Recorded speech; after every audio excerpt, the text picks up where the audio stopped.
Halo para pendengar dan pemirsa Suyanto.id, ketemu lagi. Mudah-mudahan Anda semua selalu sehat walafiat. Nah, jangan lupa klik subscribe supaya Anda selalu mendapat video terbaru dari Suyanto.id. Nah, pagi ini apalagi yang kita lakukan ialah kita mengundang tamu istimewa, dokter mata, yaitu Dokter Nur Vivi Arliani, spesialis mata dan merupakan dokter yang sudah mendapatkan brevet untuk manajemen magister manajemen rumah sakit. Nah, beliau adalah lulus dari Fakultas Kedokteran 1985. Ini direktur dokter spesialis mata dari Fakultas Kedokteran UGM dan fellowship pediatrik optalmologi Fakultas Kedokteran UI atau Rumah Sakit Cipto Mangunkusumo. Dan beliau sekarang ini adalah sebagai direksi Rumah Sakit AMC Muhammadiyah dan juga sebagai dokter spesialis mata untuk Rumah Sakit Umum Daerah Muntilan dan juga dokter spesialis mata Rumah Sakit Dr. Yap. Kalau Anda semua datang ke Yap, antri panjang, bisa ketemu dengan Dr. Nur Vivi ini. Nah, kita sapa dulu. Assalamualaikum warahmatullahi wabarakatuh, Dr. Nur Vivi. Waalaikumsalam. Maaf, Prof. Sebetulnya saya mau ini dulu membenarkan dulu bahwa saya dulu memang di Rumah Sakit Umum Muntilan waktu masih pegawai negeri, ya. Kemudian saya tahun 2004 keluar dari Rumah Sakit Umum Muntilan masuk ke Rumah Sakit Dr. Yap. Kemudian tahun 2010 saya keluar dari Rumah Sakit Mata Dr. Yap.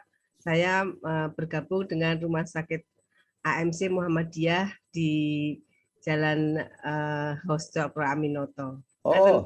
Luar biasa. Ya, itulah perjalanan dari narasumber istimewa kita, Dr. Nur Vivi Arliani. Sekarang adalah memusatkan pengabdiannya di Rumah Sakit AMC Muhammadiyah di Jalan Hos Cokro Aminoto. Saya pernah ke situ, Dok. Itu AMC itu apa? Asri Muhammadiyah Center apa? AMC. Asri Medical Center, Prof. Oh, Asri Medical Center, ya, maaf.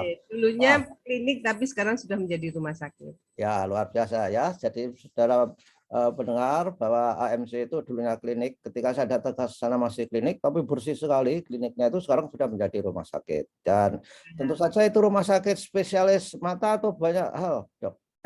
Semua spesialis ada di sana karena itu merupakan rumah sakit dari Universitas Muhammadiyah Yogyakarta yang kebanyakan dokter-dokternya memang dosen di FK UMY, Prof. Oke, ya. Saya pernah ada terapi ozon di sana dulu, Dok. Saya kira-kira beberapa tahun yang lalu. Oke lah, kita mulai, Dok. Jadi kita berbicara mata. Saya kira mata itu sangat penting sekali sehingga terminologi mata itu diseret-seret dipakai di tempat lain seperti ada mata-mata dan bahkan makanan juga ada. Keranjang. Makanan ada, Dok. Mata sapi, kemudian ada lagi yang konotasi jelek, mata keranjang. Nah, itu kan luar biasa. Tidak ada organ tubuh yang digunakan dalam terminologi sosiologis selain mata, saya kira. Ini luar biasa. Saya kira itu penting. Dan saya tidak tahu, misalkan betapa ribetnya orang, ya, kalau tidak bisa melihat atau tidak bisa mendengar, itu ribet mana? Saya bayangkan ribet nggak bisa melihat, saya kira. Nah, ini pentingnya mata. Gimana, Dok? Kita mulai bahwa katanya tadi ada sindrom di mana anak-anak sejak kecil itu sudah disogok HP sehingga ada sindrom mengenai bagaimana anak-anak orang selalu lama melihat komputer, laptop, HP dan sebagainya. Monggo, Dok.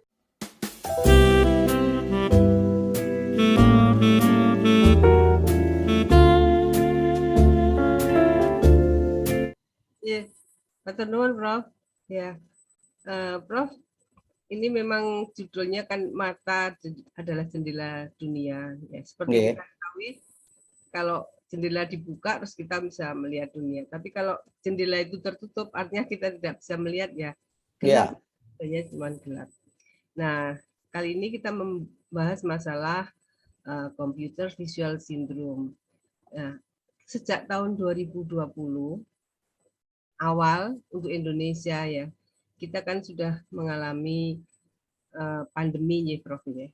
Semua orang bekerja dari rumah, kemudian sekolah dari rumah, sehingga hampir semua orang itu memakai near sight atau penglihatan dekat. Ya. Kan ya kecuali yang rumahnya gede nih Prof ya. Gitu ya.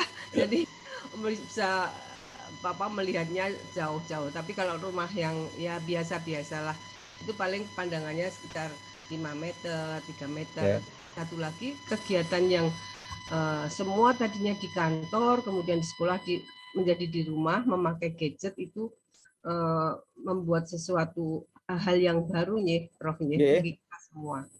Nah, untuk bagian mata itu kalau kita selalu memakai near sight atau penglihatan dekat, baik itu dengan gadget yang macam-macam, ada tablet, ada komputer. Kalau anak-anak yang sekolah di rumah kemudian tiba-tiba harus pakai handphone ya, mungkin sehari lebih dari 4 jam. Saya sekolahnya, kalau kuliah mungkin juga lebih dari 4 jam ya Prof ya. Iya, belum chattingnya Dok. Chattingnya itu malah lebih berjam-jam.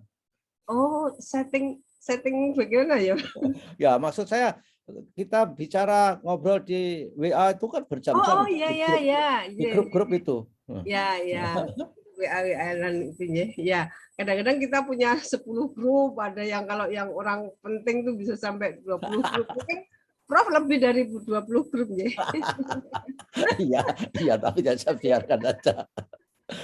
Nah, itu kemudian saya sendiri merasakan bahwa di rumah sakit saya atau di klinik dulu itu banyak orang tua yang membawa anaknya ke rumah sakit atau kliniknya itu dengan keluhan apa ya, anak sering pusing misalnya, atau yang pegawai kantor tuh ya itu sering pusing, kemudian penglihatan mulai kabur kalau melihat jauh, karena kalau waktu melihat dekat kemudian tiba-tiba melihat jauh dia akan kabur Prof kalau melihat terlalu lama. Kemudian mata merah, tidak nyaman, nyeri di leher dan lain sebagainya. Nah, itu karena pemakaian near sight atau pemakaian gadget yang terlalu lama. Itu otot-otot menjadi tegang gitu, Prof. Kemudian mata menjadi kering. Kenapa kok mata menjadi kering? Karena pada waktu kita melihat dekat atau bekerja dengan komputer tadi atau gadget tadi atau belajar dengan gadget tadi, kita tanpa sadar, Prof. Tanpa sadar itu berkurang kedipan kita. Jadi ya 1 menit itu kita itu kalau berkedip paling enggak 12-15 kali lah. Oh, ya. Tapi pada waktu kita konsentrasi itu mungkin akan berkurang. Jadi kita kalau bahasa Jawanya itu cuma melulu terus melihat gadget itu. 12 kali, Dok. 12 kali per menit ya, kedip itu yang normal. 12 sampai 15 kali lah. Nah, mungkin kalau kita ini dengan gadget mungkin kurang dari 10 kali. Mungkin 1 menit aja kadang-kadang kita masih ini ya melihat terus gitu ya, fokus terus ya tidak itu. Maka terjadilah apa yang disebut dengan mata kering begitu ya. Jadi pedih, rasanya pedih, kadang-kadang merah. Maaf menyela Dok. Kalau kita berkedip itu memang harus disengaja atau itu refleks karena otonomi mata itu? Itu refleks juga. Sebenarnya kalau kita berkedip itu adalah refleks juga. Kita punya sistem ya di tubuh kita bahwa kalau kita sudah merasa ada kekeringan itu biasanya terus berkedip. Ya. Nah, tapi kalau kita memang konsentrasi fokus maka ya refleksnya itu akan berkurang jadi. Nah, sehingga air mata itu kan diproduksi terus, Prof, oleh kelenjar air mata yang ada di peniklopa atas. Ya. Nah, itu kemudian akan membasahi seluruh permukaan mata, ya, gunanya juga untuk memberikan nutrisi, Prof. Ya. Kemudian akan masuk, ada saluran kecil sebetulnya yang dari mata ini menuju hidung. Itu Oh, mengapa kalau kita meneteskan obat terus ada yang, ya, "Dok, habis ditetes kok pahit ya?" ya betul. Karena obat yang diteteskan itu akan masuk ke tenggorokan, Prof. Itu kan Ya, ada rubang kecil, saluran kecil ya. ya, Itulah ya. kebesaran Allah, Prof. Allah itu menciptakan sesuatu itu sempurna. Jadi Ya, kalau yang subhanallah ya. memproduksi mesti ada yang harus mengeluarkan atau mengekspresinya untuk dikeluarkan ke luar tubuh. Begitu, Prof. Nah, Ya, ya, ya dok.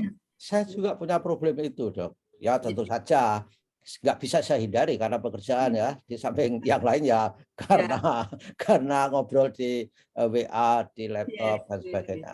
Tapi Nah, saya air mata saya itu kadang kering sehingga saya diberi air mata tiruan, ya, artificial tears kayak gitu ya. tear artificial. Ya, Ya. Nah, itu itu menolong dok ya. iya, iya.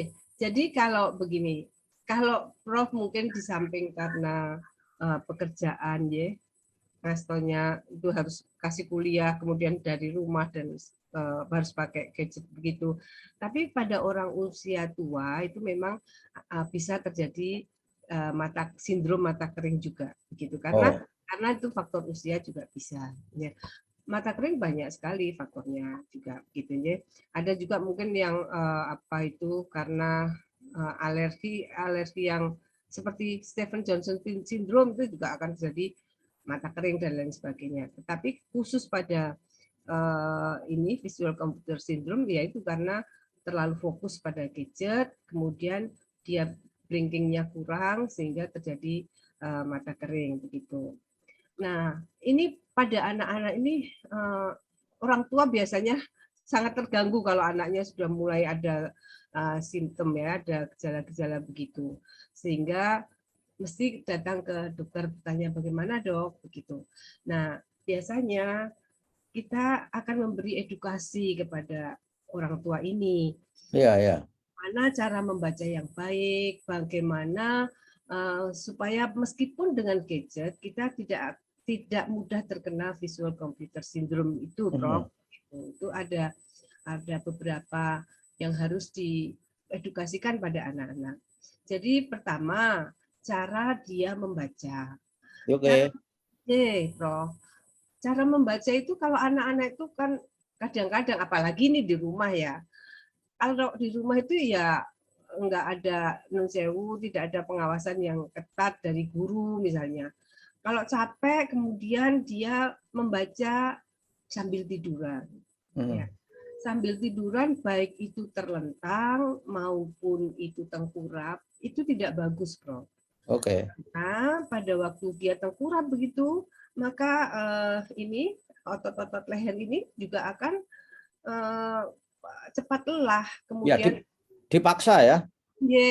kemudian apa kan badannya apa menyangga begitu. Terus itu juga nggak bagus. Nah, kalau sambil tiduran terlentang, kemudian tangannya yang memegang buku, itu juga nggak bagus karena tangan ini kan bisa lelah juga, ya. Kemudian makin lama makin mendekat tanpa sadar, sehingga jarak baca yang istilahnya itu normal tidak tercapai, sehingga anak akan memakai akomodasi yang berlebihan. Oke. Kemudian sering itu, Prof. Maaf Kalau dok, ya, maaf dok. Jarak baca yang normal berapa? 30 cm dok ya. Katanya sepanjang siku kita kalau kita sogawa gitu bener nggak ya? ya minimal 30 cm, Prof. Ya. Kemudian itu loh yang paling sering juga sambil miring itu loh, Prof. Apa itu? Gelosor di meja, ya anak-anak kan suka gelosor di meja, dagunya ditaruh, ya kan? Kemudian mungkin HP-nya pas di depannya, gitu kan? Itu kan nyaman bagi mereka. Tetapi ya, anak-anak usia di masih usia di 10 tahun ke bawah atau yang masih dalam perkembangan itu nggak bagus sekali. Karena usia dalam masih perkembangan. Jadi maksimal itu 0 sampai 5 tahun itu memang maksimal perkembangan untuk penglihatan. Tetapi 5 sampai 18 tahun itu masih juga berkembang. Nah, setelah 18 tahun ke atas itu memang dikatakan kalau ada orang minus dan lain sebagainya itu tidak akan bertambah. Tapi untuk zaman sekarang, kok saya umurnya dari 25 sampai sekarang umur 27, minusnya tambah ya dok? Katanya ke teori enggak. Iya, karena itu adalah pemakaian gadget yang lama. Ya, sehingga terjadi penambahan, tapi tidak akan banyak. Biasanya cuma 1/4 atau setengah gitu. Tapi kalau yang 0 sampai 5, kemudian 5 sampai 18 itu karena memang mata juga masih berkembang ya, tumbuh. Kalau setelah seperti kita tingginya kan umur 18 ke atas sudah tidak tambah tinggi lagi. Ya. Seperti itu juga dengan bola mata kita, setelah umur 18 tahun tidak akan tambah lagi. Tapi bisa tambah minusnya karena itu tadi terlalu lama. Nah, minus itu atau mata myop ya, itu ditentukan dari sebetulnya salah satunya adalah diameter bola mata dari ujung bagian depannya kornea sampai bagian sarafnya atau retinanya. Sehingga kalau itu modot terus ya minusnya akan tambah terus. Nah, wow, ya. Paling penting itu anak-anak sejak umur 5, kalau sekolah ya, Prof, 5 sampai 18 tahun itu atau mungkin sekitar 5 sampai 10 tahun itu betul-betul harus diawasi atau supaya perkembangannya bola mata juga minusnya tidak tambah dengan cepat kalau sudah betul. Ya betul. Ya oke lah. Baiklah dok, ini saya kira informasinya sudah banyak dan mudah-mudahan kita ketemu lagi biar pada penasaran. Para emak-emak di rumah itu, karena sekarang ini emak-emak itu suka nyogok HP kepada anak-anaknya. Daripada ribut-ribut kasih HP. Sehingga saya lihat anak-anak itu yang masih umur 5 tahun, 4 tahun itu melihat gambar-gambar video di HP itu dengan jarak sangat dekat sekali. Saya khawatir bahwa kita itu nanti akan punya generasi kacamata bagi anak-anak yang masih usia dini itu pada pakai kacamata baja saya kira. Terima kasih dok atas kebersamaannya. Mudah-mudahan minggu depan kita ketemu lagi. Pesan lagi Prof, boleh? Oke, monggo. Jadi kita untuk menghindari itu visual computer itu ada rumus 20-20-20. Apa itu dok? Setiap 20 menit kita memakai gadget atau nearsight, kita harus istirahat 20 detik. Oke. Istirahatnya mata bagaimana melihat dengan jarak 20 feet atau kalau di kita adalah 6 meter. Itu saja.